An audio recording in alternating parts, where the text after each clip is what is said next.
குருவே துணை. நம்ம வாடிக்கையாளர்களுக்கும், ஜோதிட ஆர்வலர்களுக்கும் வணக்கம். இன்னைக்கு நம்ம எதை பத்தி பார்க்க போறோம் அப்படின்னா, சிம்ம லக்னத்துக்குலாம் செவ்வாய் திசை என்ன செய்யும் அப்படிங்கிறத பத்தி தான் பார்க்க போறோம். சிம்ம லக்னத்துக்கு செவ்வாய் பகவான் வந்து நட்பு கிரகமாகவும் வராரு, 4ஆம் அதிபதி 4, 9ஆம் அதிபதியா வராரு.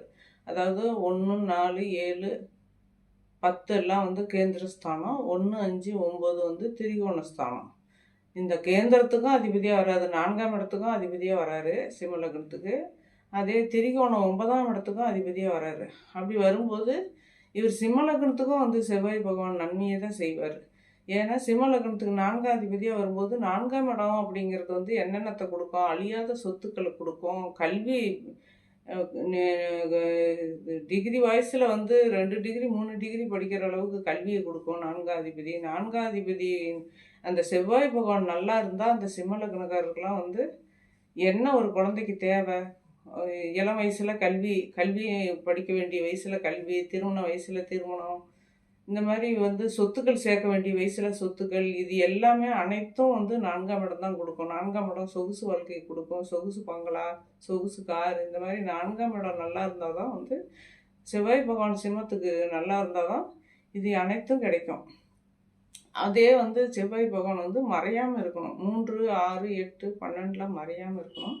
மறையாமல் இருந்து திசையை நடத்தினாருன்னா அவங்களுக்கு அத்தனை யோக பாக்கியத்தையும் கொடுப்பாரு. ஏன்னா அவர் வந்து யோகத்தை கொடுக்கக்கூடிய கேந்திராதிபதியாக வராரு. அதே கேந்திரத்திலே இருந்தாருன்னா இன்னும் பலம் அதிகம் செவ்வாய் பகவானுக்கு.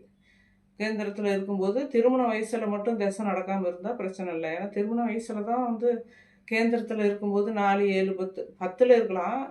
4, 4, 7, 7ல் இருந்தால் மட்டும்தான் வந்து திருமண தடையை உண்டு பண்ணுவார். மற்றபடி எல்லா சுகபோகங்களையும் கொடுத்துருவார் சிம்ம லக்னத்துக்கும். அந்த மாதிரி செவ்வாய் பகவான் வந்து எதுவுமே குறைபாடு இல்லாத செல்வங்களை கொடுப்பாரு. 4ஆம் அதிபதி 9ஆம் அதிபதியாக வர்றதுனால எல்லா அனைத்து சுகபோகங்களையும் கொடுத்துருவாரு.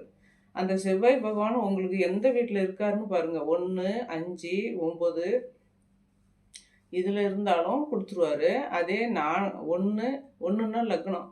அந்த லக்னத்தில் இருக்கும்போது 7ஆம் இடத்தை பார்ப்பார். 7ஆம் இடத்துல பார்க்கும்போது 7ஆம் இடங்கிறது வந்து கலஸ்திரஸ்தானம். அந்த ஸ்தானத்தை பார்க்கும்போது இந்த குடும்பத்தில் மட்டும் சிக்கல்கள், அந்த திசை நடந்ததுன்னா, குடும்பம் அமைஞ்ச பின்னாடி திசை வந்ததுன்னா, இந்த லக்னத்தில் இருந்தாருன்னா கொஞ்சம் சிக்கல்கள் உண்டு பண்ணுவார். மற்றபடி 4ஆம் இடத்துல இருந்தாருன்னா 7ஆம் இடத்தை பார்ப்பார். 7ஆம் இடத்தை பார்க்கும்போது அதுவும் திருமணத்துக்கு பிறகு அந்த திசை வந்தால் குடும்பத்தில் தான் சிக்கல்கள் உண்டு பண்ணுவார். மற்ற சொத்துக்கள் எல்லாம் 4ஆம் இடத்துக்கு உண்டான அனைத்து சொத்துக்களும் வந்து கொடுத்துருவார், அனைத்து பாக்கியங்களும். அதனால் நல்லாயிருக்கும். சிம்ம லக்னத்துக்கெல்லாம் செவ்வாய் திசை. நல்லா இருப்பீங்க. வாழ்த்துக்கள்.